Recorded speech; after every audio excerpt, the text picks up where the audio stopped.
x to the power p minus q to the power p plus q, x to the power q minus r to the power q plus r, x to the power r minus p to the power r plus p, এই তিনটার গুণফল সমান কত? এখন এখানে x to the power এখানে a plus b into a minus b এই দুটা গুণ আকারে রয়েছে, এই যে এটা আর এটা গুণ আকারে রয়েছে, মানে p square minus q square. এখানে x into Q square minus R square, এখানে অনুরূপভাবে X to the power R square minus C square, মানে সব জায়গাতে A plus B into A minus B সেই সূত্র পড়েছে। তাহলে এখানে দাঁড়াচ্ছে X to the power P square minus Q square যোগ Q square minus R square যোগ R square minus P square. সবগুলো বেজ যেহেতু একই, একটা বেজ লিখে বাকি পাওয়ারগুলো সব যোগ করে দেওয়া যায় সূচকের নিয়মে। তাহলে এখানে আর স্কোয়ার কাটা, পি স্কোয়ার কাটা, আর কিউ স্কোয়ার কাটা, তাহলে x to the power zero. আমরা জানি যে x to the power zero মানে হচ্ছে ওয়ান, অর্থাৎ এটির সমাধান হবে ওয়ান। 5 সেন্টিমিটার ব্যাসার্ধ বিশিষ্ট বৃত্তের কেন্দ্র থেকে 4 সেন্টিমিটার দূরবর্তী জ্যায়ের দৈর্ঘ্য কত? একটা বৃত্তের ব্যাসার্ধ দেওয়া আছে 5 সেন্টিমিটার,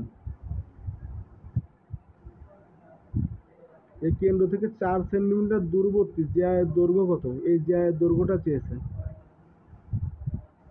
এখন এখানে লক্ষ্য করার বিষয় যে এটা কিন্তু 4, আর একই বৃত্তের ব্যাসার্ধের কারণে এই যে এটাকে যদি ও দ্বারা চিহ্নিত করে, তাহলে ও এর সমান সমান কিন্তু 5।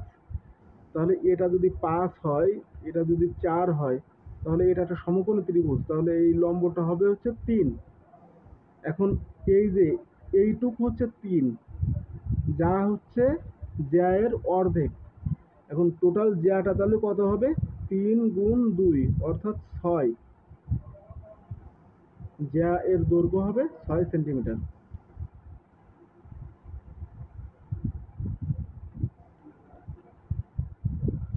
একটি বর্গক্ষেত্রের বাহুর দৈর্ঘ্য 8 সেন্টিমিটার, ওই বর্গক্ষেত্রের কর্ণের উপর অঙ্কিত বর্গক্ষেত্রের ক্ষেত্রফল কত বর্গ সেন্টিমিটার? 8 সেন্টিমিটার বাহু বিশিষ্ট একটি বর্গ, তার কর্ণের দৈর্ঘ্য হবে হচ্ছে √2a। এই সূত্র অনুসারে √2 ইন্টু 8 মানে 8√2, কারণ আমরা জানি বর্গক্ষেত্রের কর্ণের দৈর্ঘ্য হচ্ছে √2a। তাহলে এখান থেকে একটু, যেহেতু বর্গের বাহুর দৈর্ঘ্য দেওয়া আছে এ সমান 8, তাহলে এর কর্ণের দৈর্ঘ্য হবে 8√2। এখন এই কর্ণের উপর অঙ্কিত বর্গক্ষেত্রের ক্ষেত্রফল বের করতে বলা হয়েছে, মানে এখন কর্ণটাই হচ্ছে বর্গের একটি বাহু, তাহলে সেক্ষেত্রে ক্ষেত্রফল হবে 8√2 এর হোল স্কোয়ার, অর্থ হচ্ছে 64 গুণ 2 মানে হচ্ছে 128। তাহলে এই যে একটি বর্গক্ষেত্রের বাহুর দৈর্ঘ্য যদি 8 সেন্টিমিটার হয়, ওই বর্গক্ষেত্রের কর্ণের উপর অঙ্কিত বর্গক্ষেত্রের ক্ষেত্রফল হবে 128 বর্গ সেন্টিমিটার। আশা করি খুব সুন্দরভাবে বুঝতে পেরেছেন। নিয়মিত এমন ভিডিও দেখতে এই পেজটি ফলো করুন। ধন্যবাদ সবাইকে।